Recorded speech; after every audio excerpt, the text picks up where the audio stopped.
मेरा नाम गुलाम मोहम्मद है और मैंने इतिहास से एमए की डिग्री ली है।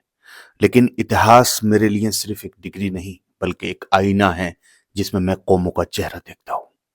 मैंने इतिहास को किताबों में बंद तारीखों की तरह नहीं पढ़ा, बल्कि इंसानों की जिंदगी, सत्ता के घमंड और जनता की खामोशी में महसूस किया है। इतिहास मुझे ये सिखाता है कि कोई भी मुल्क अचानक तबाह नहीं होता।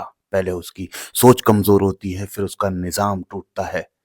जब नेता अपनी जिम्मेदारी भूल जाते हैं और जनता सवाल करना छोड़ देती है, तब पतन की शुरुआत हो जाती है। आज मैं जो कुछ कह रहा हूं वो किसी पार्टी के खिलाफ नहीं, बल्कि उस सोच के खिलाफ है जिसमें नेता और जनता के रिश्ते को बिगाड़ दिया है। नेता और जनता का रिश्ता ऐसा होना चाहिए जिसमें भरोसा, इज्जत और जवाबदेही हो।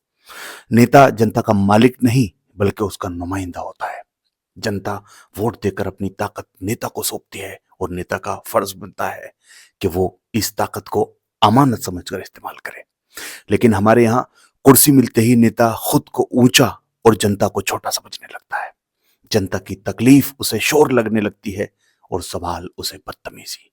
इतिहास बताता है कि जिस हुकूमत ने जनता को नजरअंदाज किया वो ज्यादा दिनों नहीं टिका। चाहे वो प्राचीन साम्राज्य हो या आधुनिक देश, नतीजा हमेशा एक ही रहा है। हमारे देश की नेताओं की सबसे बड़ी कमी यह है कि उन्होंने सत्ता को सेवा नहीं सौदा बना लिया है। चुनाव जीतना मकसद बन गया है, जनता का भला कोसों दूर छूट गया है। वादे बहुत होते हैं, जमीन पर काम बहुत कम। शिक्षा कमजोर है, रोजगार अधूरा है, और फिर भी भाषणों में सब्र की नसीहत दी जाती है। नेता भूल जाते हैं कि उनकी एक गलती से लाखों घरों का चिराग बुझ सकता है।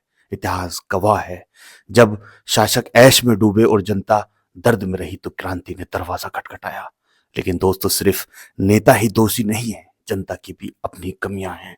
हमने सवाल पूछना छोड़ दिया है और आंख बंद कर वोट करना शुरू कर दिया है। हम धर्म और भावनाओं के नाम पर वोट देते हैं और बाद में हालात को कोसते हैं।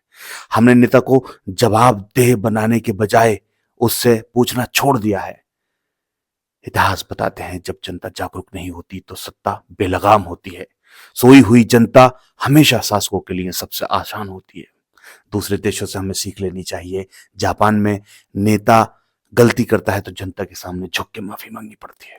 जर्मन में कानून सबके बराबर हैं, मंत्री सादगी से जीते हैं और जनता की इज्जत करते हैं। वहां नेता डरता है कानून से और जनता डरती है अपने जमीर से। यही वजह है कि वहां शिक्षा मजबूत है, भविष्य सुरक्षित है। अगर हम भी इतिहास से सबक लें तो हमारा मुल्क भी वही मकाम हासिल कर सकता है। जय हिंद।